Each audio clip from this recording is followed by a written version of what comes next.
It's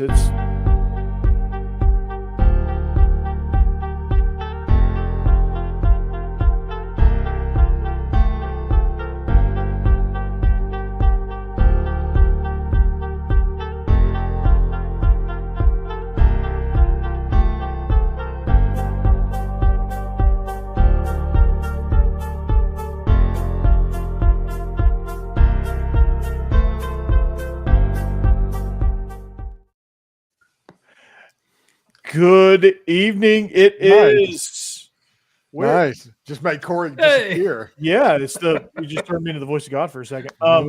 It is not Wednesday night. That's right. It is Thursday. It Yeah, feels all day. New night. We are off to a swimming start on our daytime. I'm pretty sure Jeb was asleep like 20 minutes before the show. I was asleep 20 minutes before the show. It feels like Wednesday. Jake's kicking the door down to get in here. Yeah, we are killing it. We are on top of this, everybody. We are off the rails already. Smooth transition. We the were original completely four. prepared for this. I'm I had to miss what happened. Well, we come in on a 3-box. Yeah, that included your seat, not Corey. Yeah, so we're killing it right now. We're absolutely crushing. But it is Thursday night. Welcome in. It's our new night here on SEC After Dark. It is exciting times. We're going to get you primed for the weekend. It's off the rails. Royal Rumble is this weekend. Jake, get excited about that. Absolutely. Nice. And we got a lot of things happening. Hoops is it's getting interesting in the world of basketball. But first thing I want to talk about, because I'm a football guy, I don't want to lead off with football, is coaches on the hot seat. Yes. We nobody got fired 2024. And Nobody could afford to fire him. Nobody could afford to get fired, and that's probably a bigger reason than they just didn't want to. Before we get into that, though, this show is presented by BetOnline.ag, your number one sports wagering site. Super Bowl 59 is going to offer plenty of great odds, so make sure you get in on that action.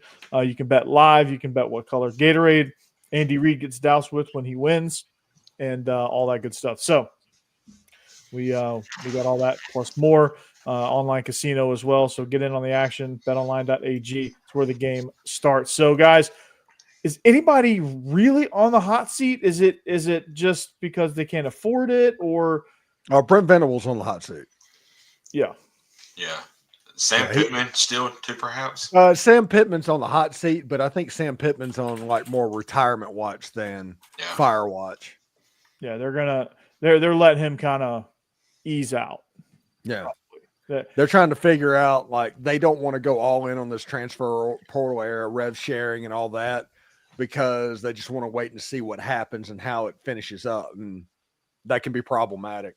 Yeah. So they might just encourage him to retire so that they don't have to pay some huge buyout severance package thing. And, they just send him off with the golden parachute of retirement, which I think kicks in a whole different set of benefits. But if Auburn goes 6-6, do they look at firing Hugh Freeze? Yes. I think if Auburn goes 7-5, they fire Hugh Freeze.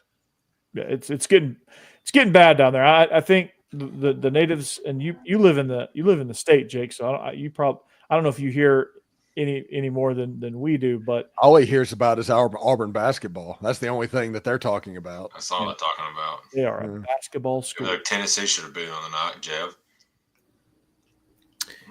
Mine's freezing up a little bit. What was that? Tennessee should have beat Auburn on the night in basketball. Oh, God, I know. Poor Tennessee. They're just so close, but outside of that Florida game, but just not getting over the hump with some of these teams. Yeah. And Auburn was a good one. That close. So was Vanderbilt. Yep. And Kentucky. That's like 3 out of 4.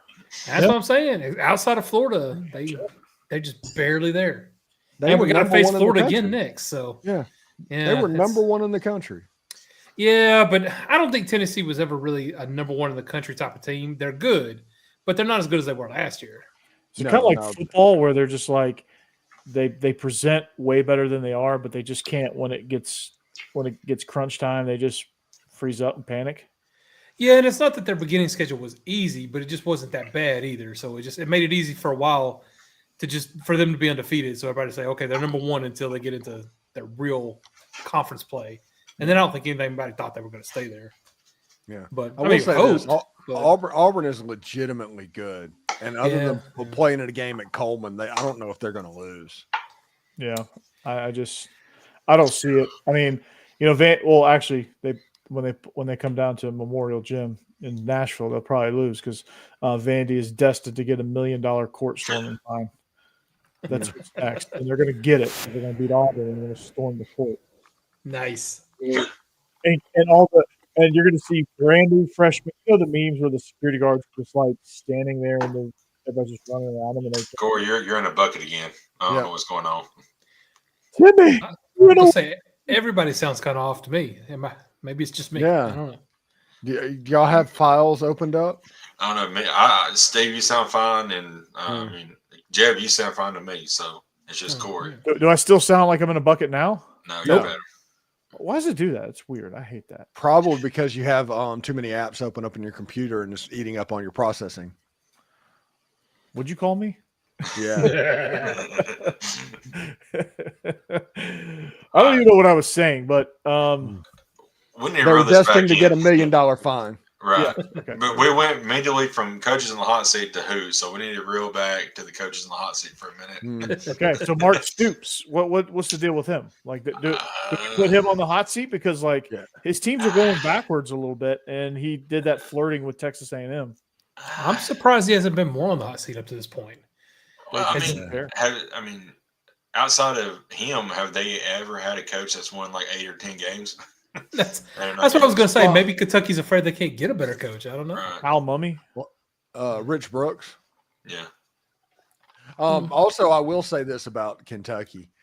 In Kentucky, I get the vibe of kind of like a major AAA prospect in Major League Baseball out there, and they're just kind of waiting for him to get ready before they make a change. And Kentucky kind of has that going with John Summerall at Tulane. Yeah. Oh, you think? yeah. They're waiting for one more good season because Summerall he flirted with UNC and then pulled his name out, right? Isn't that what happened? Yeah. Speaking of this, our Locked On Big 12 host on the Locked On Network has been kind of all over this because realignment sells, in case everybody doesn't know what's going on.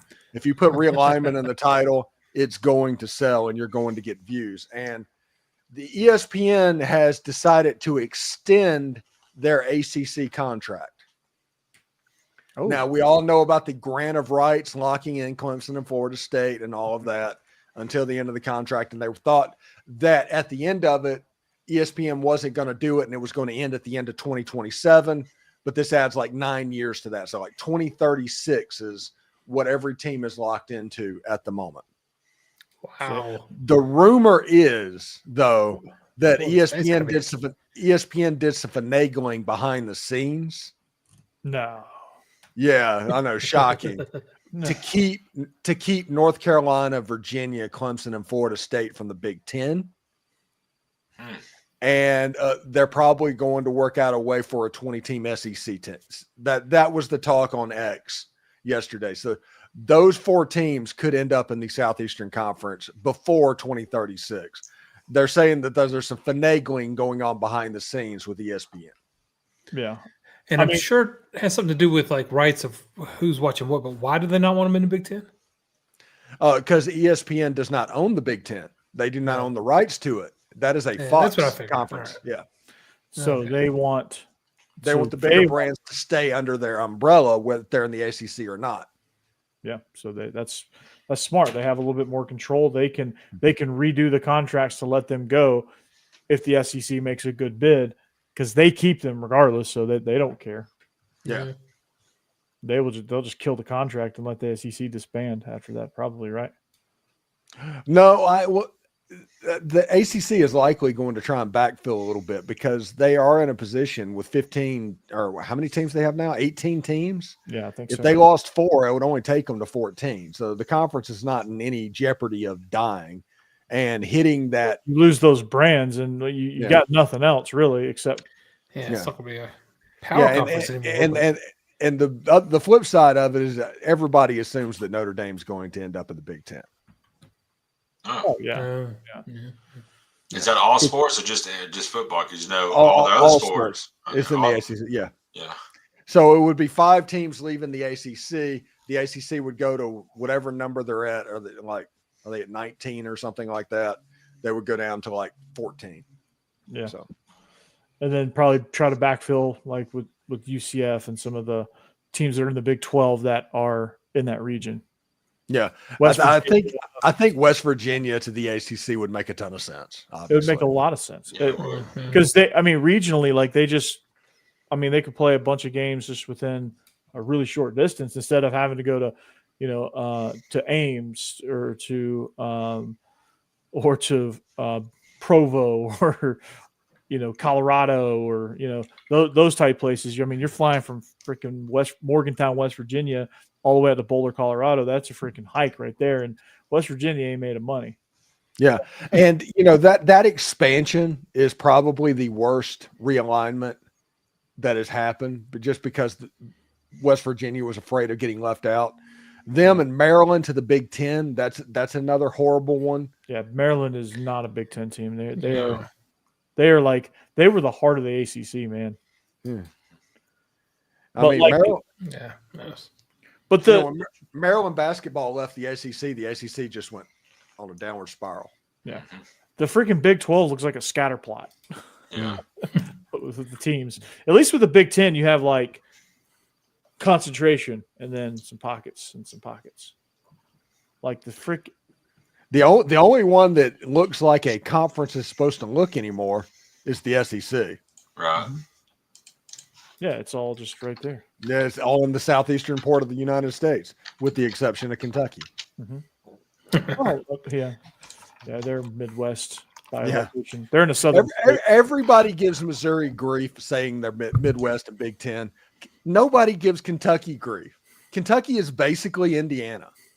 Yeah, it is. It's basically this, and that corridor is basically just Cincinnati extended. Yeah, that's true. There's a reason that Mark Stoops recruits Ohio heavily in football. Yeah, because it's right in his backyard. Uh-huh. This may not make any kind of sense, but it would kind of make sense for them. But the Rutgers is in the Big Ten right now. If they were to leave and go to the ACC, it'd make more sense for them money wise because they're having to travel all the way like UCLA and out there to play those teams now. They get twice as much money in the Big Ten as they would. Yeah, that's the only downfall. Yeah. If they can travel like 2 or 3 times a year out west from East Coast to West Coast, they need to stay where they're at. But they will never, I don't think, be competitive in the Big Ten. So are we eventually headed for 16 teams and kind of like an AFC, NFC type model with college football? No, I think it's going to be more than 16 teams in each conference. You're going to have probably not conferences, playoffs. 16 team playoffs. Yeah, I think so. AFC, NFC scenario. Not an AFC, NFC scenario. I don't think that's going to happen, but I think 16 teams is legitimate. Like you play like a whole AFC and then you meet, and then you play NFC and you meet. The SEC and the Big Ten is getting ready to meet, and part of what their discussion is their SEC Big Ten Challenge, to where every year the two conferences play a game every year against each other. That would be and it's becoming a power two. It is becoming the SEC and the Big Ten and everybody else. Now everybody else is upset about that, but the reality of it is it's true. But I will say this. I think it's going to 16 teams. I think that the SEC and the Big Ten should avoid automatic bids at all costs. They should just let them line up and do it, because in a situation like this year, the SEC would have only gotten 4 bids to the dance. It would have been Alabama, Tennessee, Georgia, and Texas going to the playoffs. But this year, the SEC would have gotten 5 teams because Ole Miss would have also been in that group. So I think that they should eliminate automatic bids at all costs. You need to take your thumb off the scales. That's what they're doing too much. And if you just let it be organic, be natural, in the bracket, you're going to have better football games. The playoff is actually going to be better, and it's going to be more intriguing. Whenever you if you try to put your thumb on the scale, you're going to end up with Boise State making the freaking final 8 and playing a game against Penn State that they have no business playing it. Yeah, there's no reason why Penn State, should have gone through the route they went through. Same with, Notre Dame played Georgia, but that's about it really too. Like the two best teams played in the semifinal. Ohio State and Texas. They played in the semifinal. And but Texas is the equivalent of the movie Airplane. The guy that said, I'm sorry, I have a drinking problem, when he just couldn't get it into his mouth. That's like Texas trying to run the ball into the end zone. God. But could you that visual's awesome, but you're right. Yeah. That's what it is. Could you imagine if we actually did? So if we increased to a 9-game SEC schedule and had a Big Ten game every year, you really couldn't throw in cupcakes much anywhere. And if you're somebody like Georgia that plays Georgia Tech every year, you should. That's on one other game. Yeah, no, I agree. I like that. You only be allowed one cupcake. Yeah. One cupcake. We're on a diet here. One cupcake. So the school can make some money. Not your school. Their school. The FCS game should be the spring game. Pay the FCS team to come play the spring game every year and play a real freaking football schedule. Oh, that'd be fun. I'm fine with that. They won't do that because they're afraid of injuries, but that'd be fun. Football. He needs to mandate that. Well, why would they be afraid of injuries for that? You can still run it like a spring game, but you're playing. Quarterback, stuff like that. Yeah. It's going to be very controlled like a spring game. It's not going to be a real football game, but you're playing them during the season, and getting an injury in the second game of the regular season is far worse than getting an injury in spring. Yeah, no, I agree with that. You're going to get an injury in the I think they're too timid for that. G-Day game just as much as you will against Kennesaw State. Mm-hmm. It's the same scenario. Like Kennesaw is one I know. You get definitely is. Yeah. Yeah, they're in Conference USA. Jeez. Okay. That's crazy. No longer can use that example. They beat Liberty this year. Is Mercer up now too? Can I use Mercer? Not you can use Mercer. By the way, every school that has the nickname Owls changed coaches this offseason. Oh, interesting. That's weird. And Brian Bohannon ended up back at Georgia Tech.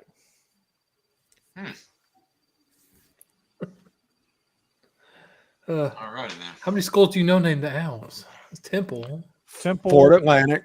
Florida Atlantic. Yeah, you're right about that. Kennesaw State. I didn't know they were the Owls. Rice, the Owls. Yeah. And Rice. Yeah. Huh. Who did Rice hire? I don't know, but odds are that he's going to have 3 years and he's going to get fired. Because Rice is stupid. Rice makes Vandy look like Georgia. What is Rice doing firing coaches after 3 years? Like, what are you doing? You're Rice. What are you doing? Be patient. Ole Miss hired somebody in their athletic scouting department from Rice that has a history with there, because he was apparently really good at finding players in non-traditional places. So Ole Miss Lane Kiffin just said, "Yeah, we want one of them too." Yeah, why not? Rice hired Scott Abel. Why not? Who? Scott Abel. The hell's Scott Abel? Well, it doesn't matter. I'm not going to learn him because they're going to fire him in 2 years. So, that's all good. A guy I coached with at Blackman, Steve. He's a DB's coach at FAU now. Okay. He's been kind of going through the ranks. Like he went from there. He did a GA spot at MTSU, and then he went to Pine Bluff, and then UAB, and now FAU. Okay, UAB makes sense because of the Dilfer connection. Yeah. Well, he never coached for Dilfer in the high school level, but he was there pre-Dilfer. I guess he would know about it. Yeah, he probably would, but I mean, he was there pre-Dilfer, and Dilfer retained him, and then fired him. So, name's Kenneth Gilstrap. So, keep that name handy. Did he play college ball? He played at MTSU. Because I remember a Kenny Gilstrap. That's the same guy. Okay. Yeah, that's the same guy. Just because that last name was so weird that you just remember it. Yeah, Strap. We call him Strap, but yeah, that's the same guy. Kenny Gilstrap. Yep. Shout out to you if you're listening. Yeah. For the off chance that you're listening. But yeah, so that's an interesting deal that all the Owls got. Well, so coach is on the hot seat. So what's his name? Scott Abel. He's on the hot seat. They only have hot seats. They have heated seats at Rice. So Kennesaw State had a chance to do something really, really cool. Speaking of Conference USA After Dark, they could have hired a coach from Georgia or Georgia Tech, and they had their list of assistants that they liked, and they hired Jerry Mack from Arkansas Pine Bluff, who got slaughtered just about every game. What wasn't that the guy that Arkansas could have scored 100 against? Mm-hmm. Pretty much. Okay. Yeah. Pretty much. And they put 50 points up in the first half, I think. But they could have hired Todd Hartley, I think was in there. Todd Hartley's like the tight end whisperer. He's the one that brought Brock Bowers to Georgia. But you weren't bringing him to Kennesaw State. Well, no, but like he's good at what he does. He's not bringing Brock Bowers to Kennesaw State, but he's bringing somebody cool. Some 3-star in Georgia. But how is he with the lower? The point is, how is he with the lower rated players developing them? He's good at that too. Like Lawson Lucky he wasn't as highly touted as Oscar Delp coming in, and he's actually overtaken Oscar Delp kind of as a starter. So he's good at developing those guys. But shoes, when it comes to recruiting a 5-star, like he can go to Vegas at Bishop Gorman to get Darnell Washington. Okay, like he's. But my point is, when you walk into that polo with a G on the chest, that's a different animal than walking in with a Kennesaw State logo. Well, he's recruiting a different type of person at Kennesaw, but he does have recruiting ability. And he does have like he's one, and I know him personally too. And he's somebody that can walk in with that owl on his chest and recruit somebody that you're like, oh, did not think you were going to get him. Like he could walk in and steal somebody from Rice. No, I'm just kidding. He could walk in and like actually steal a Georgia Tech recruit, I bet, or like a Georgia State recruit. There we go. Now we're in the right church. Like an Ohio State commit, like as hell. No. If a Kennesaw State coach can steal an Ohio State commit, hire him immediately. Yeah. True. So they hired Jerry Mack instead, and I was like, it's just kind of random. Like I didn't know he was even in the mix, but whatever. Ole Miss gets Georgia State this year. Yeah, that's the Austin Simmons debut. Oh, so the Panthers their Super Bowl was against Vandy last year, and Vandy did not want to be there. Somehow Vandy played a road game at Georgia State. Because of Vandy. I mean, let's be real about it. They're getting their stadium built, so it didn't really matter where they played. They're just filling out a schedule. Yeah. They're like, okay, so yeah, we'll come down to Atlanta. And it's one of the most poorly lit stadiums I've ever seen. Georgia State, the old Turner Field. Yeah. It was like Jake, you remember watching Braves games and like out in the left field, you're like, is there lights on? It's the same way for football. Like it's just dark. You're like, what the hell? By the way, me and Corey were in a group chat on Locked On with SEC hosts and all that. We're in a group chat. And every now and then some sort of a hilarious topic comes up. Not I like to every once in a while, like all the time. Yeah. Like we have a host that'll talk about the inaccuracies of the Mighty Duck films, especially Mighty Ducks 2. And he'll just go, it's really great. But one of the questions happened is like, which SEC coach do you think has owned a waterbed? Which SEC coach has owned a waterbed? And I went with Drink as well, thinking about that. And then somebody rightly pointed out, he's like, nah, he's more likely to have a race car bed. I can see. No, that would be Beamer.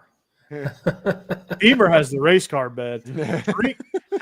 Drink tries to be like Beamer's like, I'm gonna be cool, I'm gonna be funny, I'm gonna be ironic, I'm gonna have the race car bed. Drink is like, oh yeah, this water bed is cool. Come back to my apartment, see my waterbed. Well, listen to this. The one that I was talking with Jake Crane of Crane and Company earlier this week, name drop.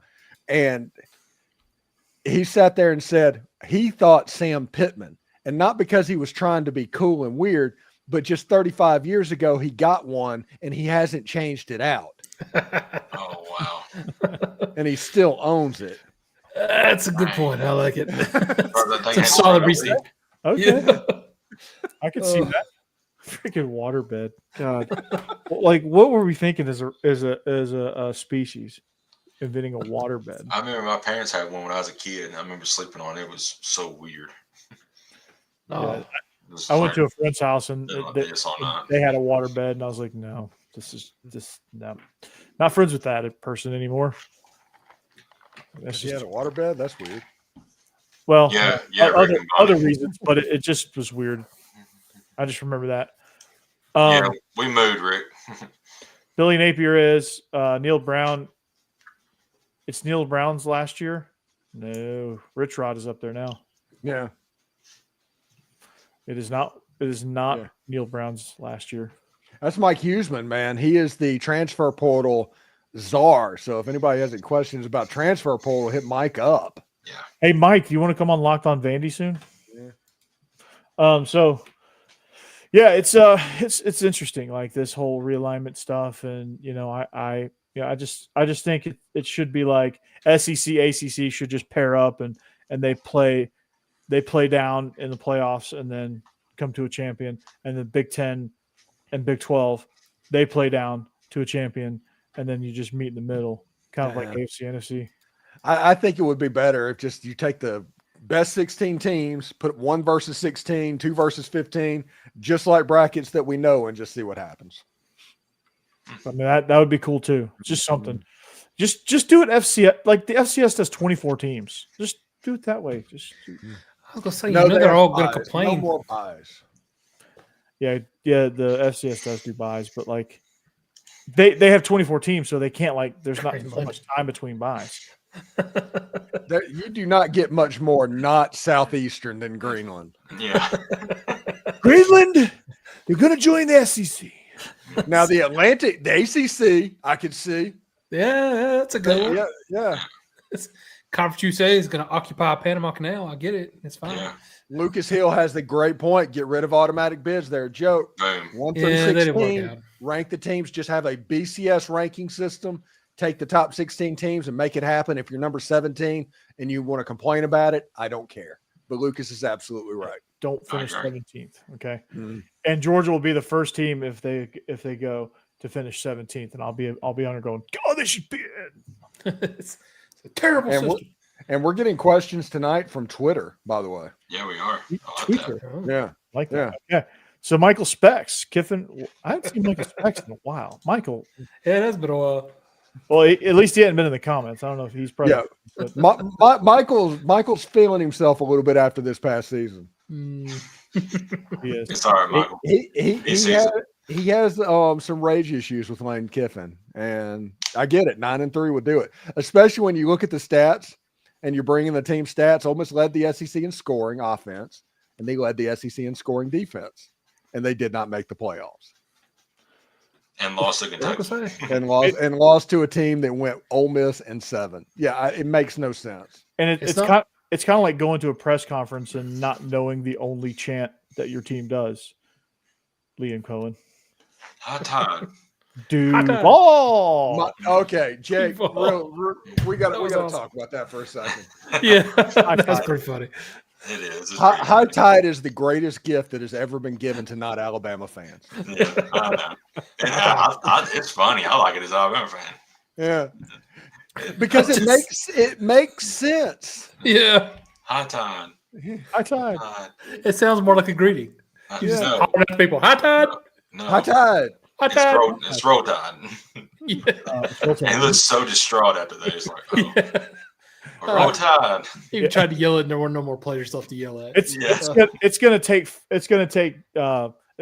over. It's gonna sweep the nation, and no one's gonna ever say roll tide anymore. They're gonna say high tide. It's gonna be hilarious. Listen to this. The first time Alabama loses to Auburn in anything, we'll find out exactly how much Alabama fans like High Tide. Mhm. Yep. So It's cute. It's cute until that point when they get the opportunity and they do whatever they're going to do with it, because they are. They've already got the graphic built for the basketball game. Yep. Just ready to put out there. High Tide. We'll find out exactly what Alabama thinks about High Tide at that point. Yeah, and hopefully Alabama will just be like, "Oh, that's cute." Thanks. Brush it off. What about Liam Cohen messing up the only thing that Jacksonville Jaguar fans like? You know how they go, Duval? No, it's the Jaguars. Of course, I don't know that. Nobody knows Yeah. that. Yeah. Well, what? Well, he stepped in. He goes, Duval. Duval. Yeah, that's hilarious. And everybody's like, what the? Hey, Liam Cohen is the guy that gave us Will Levis, so Oh, my God. no. there's a lot of things to blame him about. Yeah. No kid.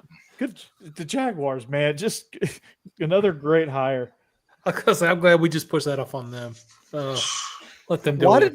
did they get rid of the other coach? He took them to the playoffs last year, I think. Hey, Doug Peterson. Yeah, He was pretty good. yeah, he was fine. And they had it. I mean, Is the owner trying to move the team to Miami? Or we got a major league situation going No, on? he's trying to move him to London.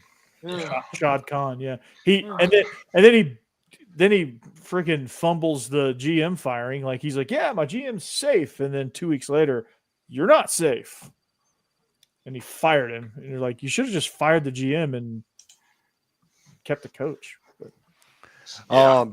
By the way, Lucas Hill says, kind of off topic, fellas. All the QBs weren't that impressive at the Senior Bowl. Very inconsistent. Just hasn't been a stand-up quarterback that have elevated them to number 3 in the draft.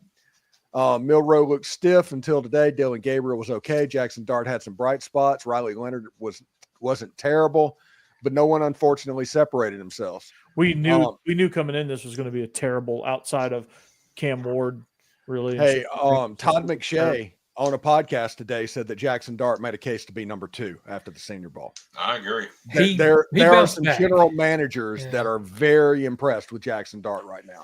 And a lot of that, Steve, I've heard is because of the game against LSU with Jaden Daniels, where they went back and forth. Yeah. Yeah. And they were very impressed by that, and they should be.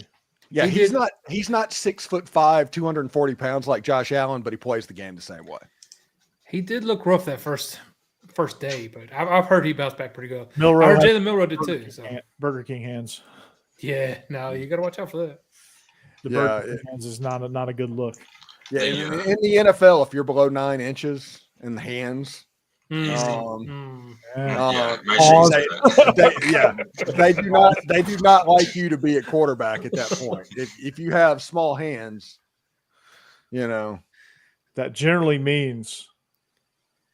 But he was the quarterback at Alabama. It didn't matter how big his hands were. I don't know if I believe that. Let me Google that. NFL 9 inches. Oh, Hey, yeah. Sorry, Yeah. never mind. You're gonna see some locker room shots. So Yahoo Sports, their mock draft right now has the Titans, if they do decide to keep their number 1 pick, got Travis Hunter going there right now, followed by Cam Ward. Yeah, they should not draft a quarterback. Everybody that drafts a quarterback high in the first round, it's a trap. That team is that quarterback is going to be in the UFL in 2 years. Sign a veteran. So And Cam Ward and Sadira Sanders are 2 and 3. I think, But I tell you what, Jackson Dart's going to get drafted by Pittsburgh or somebody like that at the bottom of the round, and he's going to have a 15-year NFL career. Pittsburgh could be a good place for him, actually. Let's see.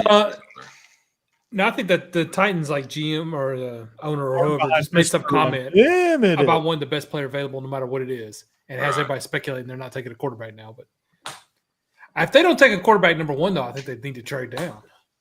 No. Yeah, trade down, get a haul, and sign a veteran. Like sign Justin Fields or sign Sam Darnold or sign, somebody. Yeah. Otherwise, Cam Ward. No, don't take Cam Ward. Cam Ward's a trap. Look what he did against Georgia Tech. He can make throws, but the way he plays is not conducive to NFL football. I just don't know if I can go another season with Will Levis at quarterback. That's what I'm saying. It has to be somebody. They're going to sign a guy. There's an apples to apples comparison for Cam Ward. If the Tennessee Titans drafted Cam Ward, he is Steve McNair 2.0. It's going to take 3 years for him to be ready and coached up to what he needs to do. And they're not going to be able to do that. And Callahan's not going to have that kind of time. Yes. No, he's not. He's going to get fired next year. Yeah. Cam Ward is. But you're already talking about signing a veteran. Why wouldn't they draft him and sign a veteran? Because they're about to draft him first or second and pay him $15 million a year or something. So you're probably getting a bunch. So your veteran is going to start probably 5 games. Mm-hmm. And they're going to do the Drake. It's no different than the Malik Willis or the everything is so quick tempered in the way it moves right now. I think Tennessee should just take a breath, sign Kirk Cousins, not for $115 million, Corey. Yeah, but here's the problem with that. No. If they can't draft a quarterback and let him sit for a year because they drafted a veteran because they're just not allowed to, once they've signed a veteran this year and no backup quarterback, what are they going to do next year? I mean, sign a backup quarterback. Just get him in the 2nd, 3rd, or 4th round. Just do not waste a top 5 pick on one of these quarterbacks because it's going to. The only hope for a quarterback now is to find him late in the draft. No, and this year it is because I don't think Shedeur Sanders or Cam Ward's that good. Like if I thought Tennessee was going to tank next year for one of the top quarterbacks coming out next year, I'd say okay, but Tennessee finishes 8-8 every year, or it's very rare they have a pick like this. Or if you do draft Cam Ward, just start Will Levis for like the first 4 or 5 games. Let him take the beating, and then throw in Cam Ward, and everybody loves it, and he's got confidence. Like that, the Patriots did. So what the Patriots did with Drake May is they drafted him. They sat him behind clearly a worse quarterback, but they knew Jacoby Brissett was going to get in there and take a beating for 8 games, and that's what they did. And I'm looking at potential 2025 NFL free agents at the quarterback position. There's there's several, but a couple of names that I mean, Jameis Winston. That'd be a good one because he's a pretty serviceable. They have Publix in Tennessee. Exactly. Yeah. Sam Darnold, Zach Wilson, and we could see a reunion of Marcus Mariota. Well, I wouldn't want any of the maybe Sam Darnold, but none of the rest of them starting. I mean, James Winston's fun, but he's not going to win you a lot of games. He's not going to start the season unless you don't draft a quarterback. It depends on, like, if they sign Sam Darnold, they're drafting Travis Hunter. Yeah. Bar none. Listen, if everything worked out in the way it goes, you have Cam Ward and Shedeur Sanders going to like the Cowboys and somebody else, and then your pick at the 32nd pick in the draft, you draft Jackson Dart. Yeah. Yeah. I think that is a better situation. If you get Travis Hunter and Jackson Dart, I think you've had a pretty solid first 2 rounds of the NFL draft. You're in really good shape. Yeah. Let me look at their draft picks. But you gotta look at it from the Titans' point of view too. They've also in the last few years in the late 2nd, 3rd rounds drafted Malik Willis and Will Levis. Like picking quarterbacks in the 2nd, 3rd round has not worked out for them very well. But of course, first round picks haven't either. So they fired the people that did that. It wasn't the fact that they took them then. It was that they evaluated them and took them then. Yeah, all right. So they had the 35th pick, so they could potentially get Jackson Dart, the 35th pick. Yeah, I mean that's kind of a wheelhouse spot for him. Now there's a chance that he blows up after the Senior Bowl thing and goes up mocks, and after the combine and all that, because he's going to interview very well. Whenever they do all that. So whenever he gets to the combine, he's going to be a star, and he has all of the measurables and things like that. But there's a chance that he's a late 1st round pick, but I can see Tennessee slipping in there and getting it. I do like their mock that they have for their 35th pick if they weren't able to get Dart, and that's Trey Harris from Ole Miss. Wow, that's a really good pick. And Tennessee is very good at getting very good Ole Miss wide receivers and then trading them to Philadelphia. Exactly. Yeah. Wait, is this the same mock test that's taking Travis Hunter though? No, this is actually okay.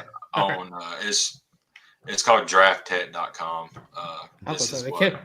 because Can't they say actually they just took Travis, but yeah, they actually have them picking Cam Ward at number 1 on this one. and then Trey Harris, Yeah. But I I'm can with see Steve. that. I would rather take, Travis Hunter and then getting a quarterback in the second or third round and then building them up. Because, I mean, look at Aaron Rodgers. He sat behind Brett Favre for like 8 years before and then he exploded on the scene. So, And Jordan Love know, was it's fairly just- successful, and he sat Right. behind Rodgers for 3 years. right. It's just weird to take a wide receiver number 1, but I mean, if he's good enough, He's a it's worth corner. it. He's a corner. He's a corner. Oh, he's gonna play corner. Yeah, Right. they talk about him playing both ways. He's not playing both ways in the NFL No. until he locks down cornerback. Right. There's no way. Yeah.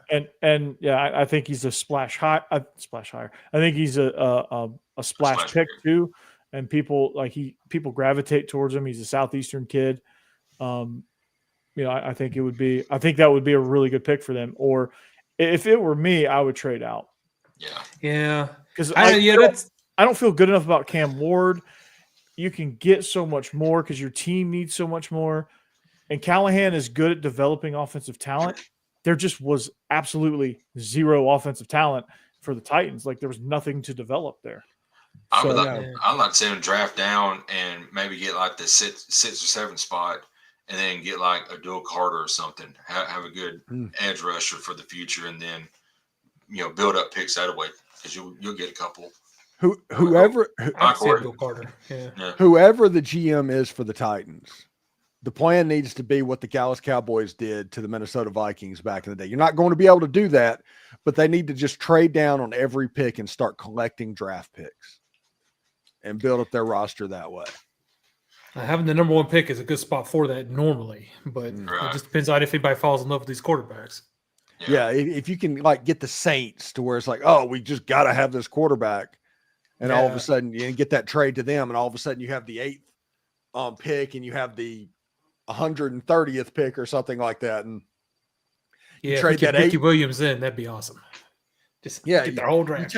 You take their 8th pick and you turn that into the 16th pick and another pick down there, and your draft just kind of grows that way. I think that would be interesting because Tennessee needs to collect players. They literally need to collect players at this point. Yeah, and this is a bad year for quarterbacks, but not a bad year in the draft overall. So it wouldn't be bad to get a bunch of picks. Yeah, and if you have holes, is the way you attack those is with numbers.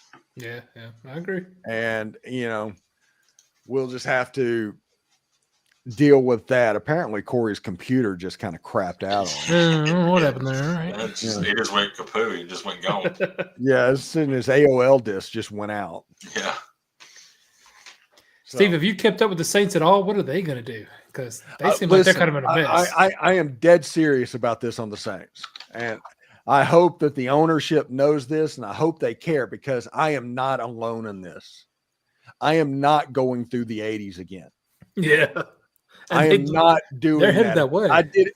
Yeah, I did it once. And right now they are an absolute abject disaster with no end in sight in ways that they're going to get better. They're going to end up with Kellen Moore as their head coach. Mm-hmm.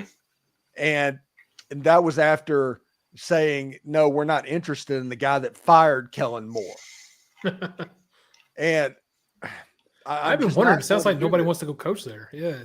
It's because the GM and the owner has a weird relationship to where he can do no wrong. The reason Sean Payton is not in New Orleans and everything changed over is apparently because of the relationship of the new owner and the general manager and their little clique that they developed against Sean Payton and everybody that's come up.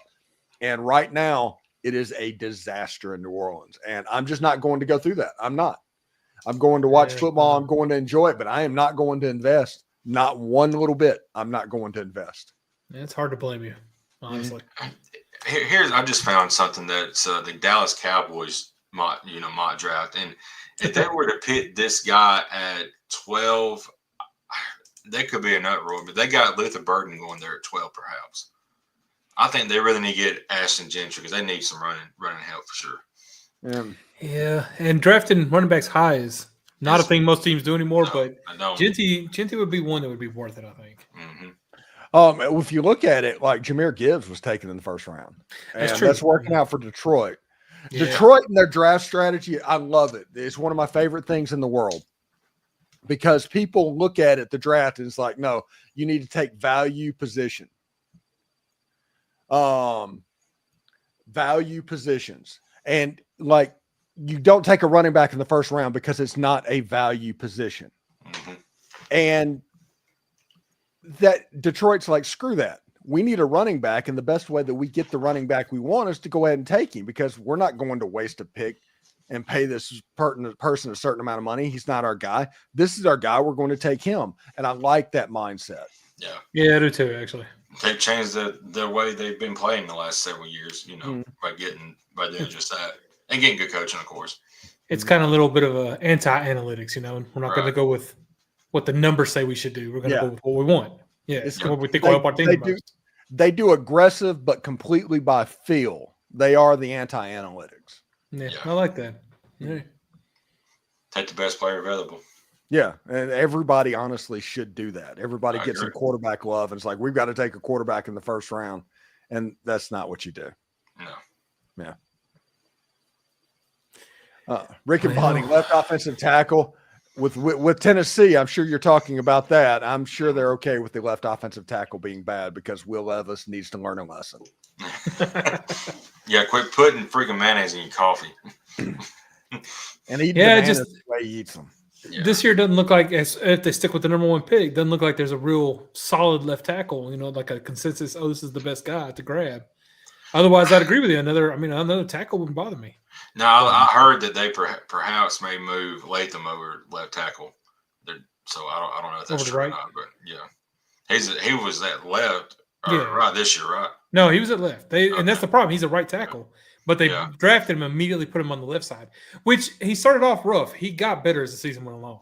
Well, I think he can be a good left tackle, but he's more comfortable at right tackle though. Off the rails has just turned into Tennessee Titans after dark. Yeah, well. Sorry, I got a lot to say about that. Sorry. Give it a couple weeks and be Atlanta Braves out of the dark because the spring training will be starting up. Detroit Tigers. Hoo, hoo, hoo. I think no, not really. I think Detroit would make a playoff, game, playoff game this year. I think they're in good shape. There's a chance, an outside chance, that Minnesota makes a couple of deals for some starting pitching that could put them at the top of the list in the Central. But I think the Tigers have a real chance to take the Central. I do too. Tarek Skubal is the best pitcher in baseball. It's not close. I don't care what anybody says. He is so good. Yeah. He's sitting there pumping 102 miles an hour and just completely is like, everything I'm throwing is going to be a strike and you're not going to hit it. Mm-hmm. It's pretty great.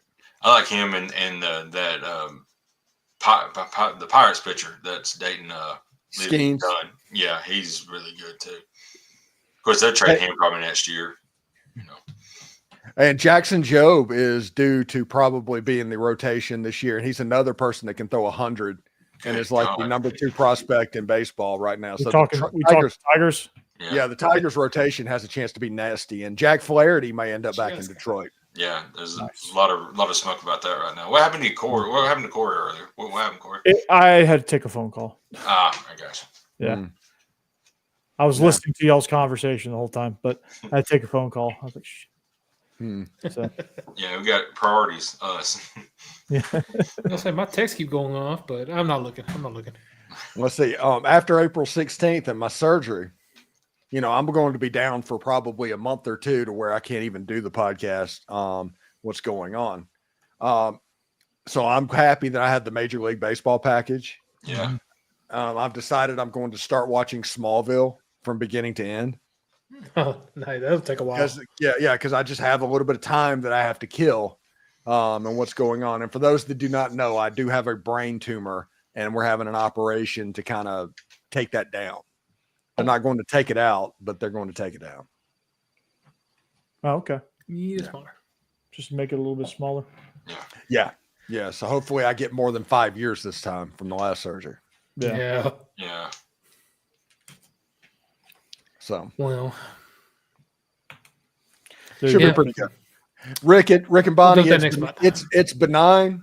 I'm going to be fine. I have one of the best surgeons in America, and I've done this before. So it's just, like I said, the recovery is going to take a little bit of time, But this show is not going anywhere. Locked On Ole Miss is not going anywhere.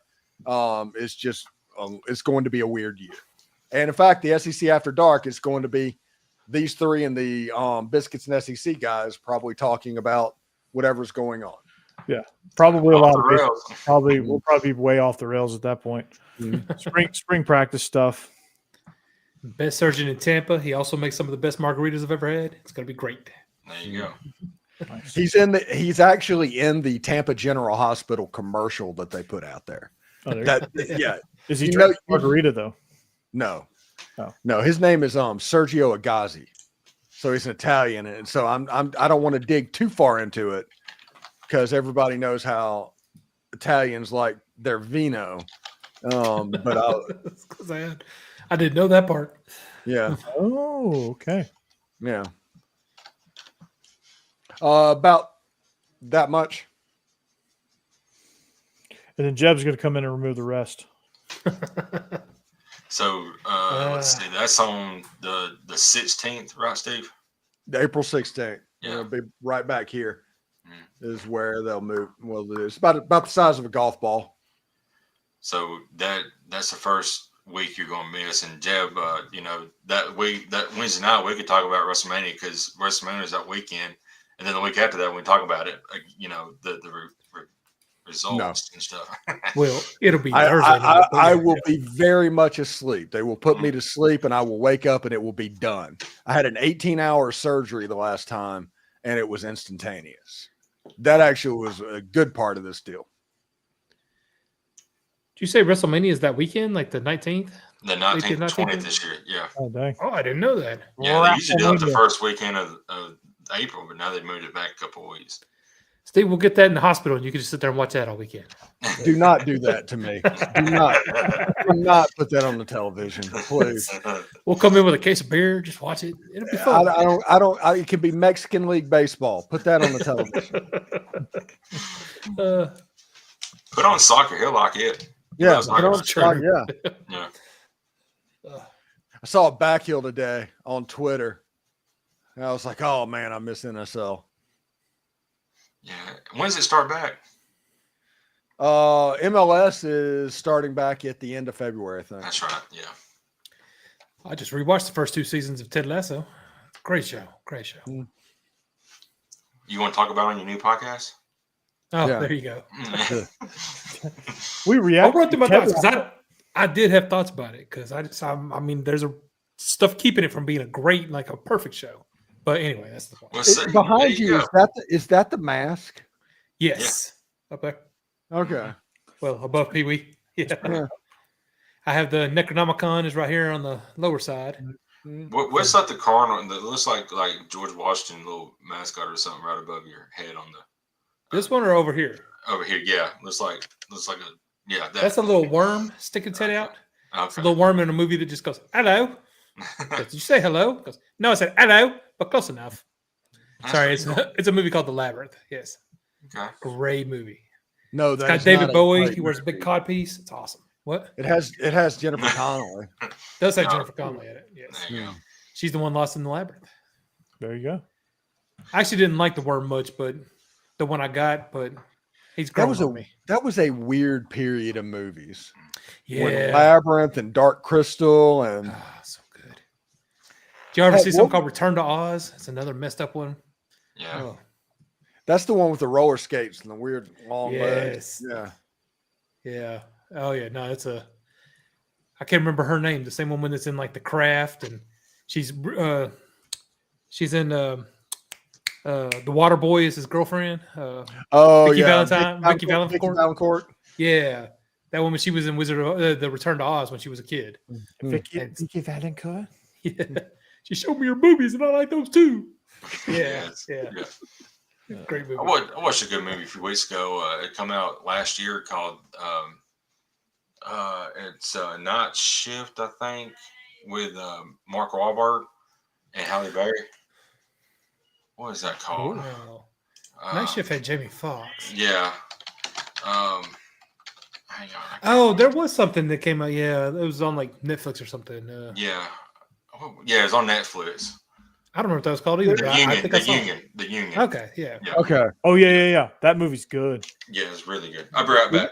We got 5 minutes Yeah, I left. heard it. Yeah. We got 5 minutes left. Who here has seen Scream 1?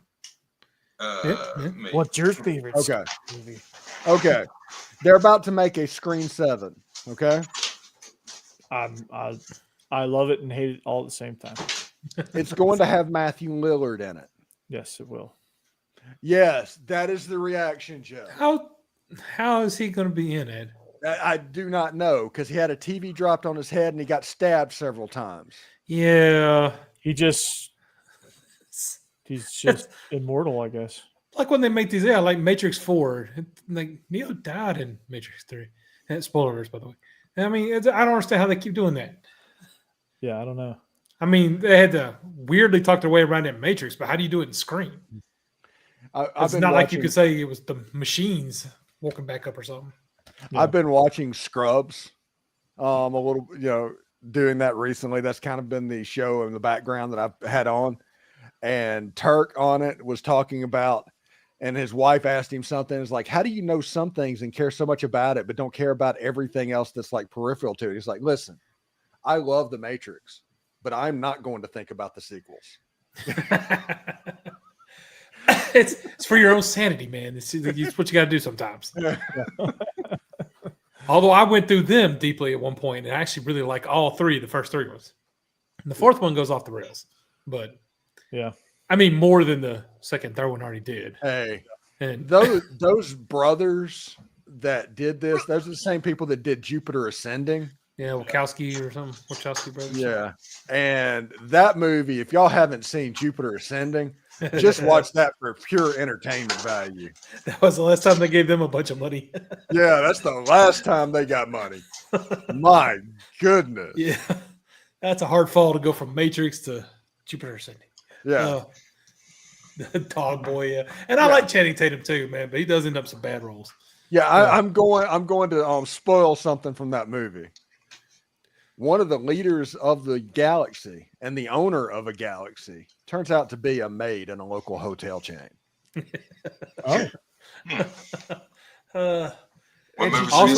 And she chooses to remain a maid after she had already realized that she owned the galaxy. But she has the ability to control bees because they naturally respond to a queen. Although somehow Queen Elizabeth couldn't do it. I don't know. Yeah. What movie is this? Jupiter Ascending is one of the worst movies that's ever been made. I ain't never seen it. Yeah, you're probably lucky for that. They couldn't even kill off Sean Bean right. All right. Yeah. That's how bad it is. Mila Kunis was the star, which, by the way, what is that? The A Million Ways to Die in the West, where they're like, he's speaking the Indian language, and he goes, Mila Kunis, and that was their word for fine. Yeah. Yeah. Because that guy's a genius. Yes. But anyway. Yes. And here we go. That's all you need to know about this movie. Yeah. Roller skating in the sky. Channing Tatum has the ability. Well, it doesn't matter. 2 minutes, Corey. Isn't he like a dog or something too? Yeah, he's like part dog. Something like that. Yeah, he's a dog. We're saying a whole bunch of stuff. Like it's one of those movies that if Randy the Macho Man Savage just came in at like the hour mark, you would not be surprised. Yeah. I got you for 3 minutes. 2 minutes, Corey. 2 minutes. Anyway. 2 minutes. All right, here we go. So thank you for listening to the SEC After Dark podcast. Thank you for being a part of this magical journey. Off to a rousing start on our new time slot, our new day, really, not new time slot, but our new day. So it's great to be with you. It's great to ring it in with the original 4. Remember, Joe. Remember, like you remember the Alamo. Stephen Willis is the king of the Ole Miss podcast sphere. I think he's up to like 400 million subscribers now. Went over 14,000. Get over, take a couple. Ooh. Nice. Pretty impressive. Yeah. But if you want good Ole Miss content, you should definitely go see Steve. Most watched Ole Miss podcast. Yeah. And not particularly close. Yeah. And that's a great thing. And humble brag. No, there was nothing humble about that, bro. That's just straight bragging. Yep. Yeah. Just wait till I host it. You'll get 14,000 subscribers in one day. Oh, there you go. Yeah. Yeah, all my show is lacking is talent. That's all it's like on this show. Now that made it a humble brag. Oh God. You got Jake Thomas, Tide Talk Live, maybe soon to be the first college show on this podcast. Ole Miss After Dark. We already do Almost After Dark. We always forget about that. We got almost out dark already. Yep. Okay, never mind. It'll be the second one. I totally knew. Second one. So, but Jake Thomas does a phenomenal job over there. Maybe he'll bring his talents over here. Jeb Beecham eventually going to take advantage of the cool set he built behind himself, and all the movie knowledge that he has. Maybe and our 1923 off the rails stuff should be pretty interesting. Oh yeah, Yeah, that'll be fun. Yeah, that's gonna be cool. That's gonna be fun. February 23rd. February 23rd. There you go. Oh, And the last episode is on April 7th, so I'll be able to finish it. Nice. nice. All right. Oh, the previews look so good too. They do. And Steve will actually be able to participate because I'll be watching it at the same time, so it'll be awesome. Yep. And for me, check out Locked On Vandy. Check out Believe in Georgia Dogs. And both of those shows couldn't be more different, but they're both equally as fun. So check those out. Like, subscribe to all of our shows. And check back with us, not next Wednesday, but next Thursday. And we'll be here back better than ever, maybe with biscuits and SEC in tow. And the 13th, they'll be back the 13th. 13th. Okay. So until then, we'll see you later. Peace. Howdy toddy, everybody. Go Vols.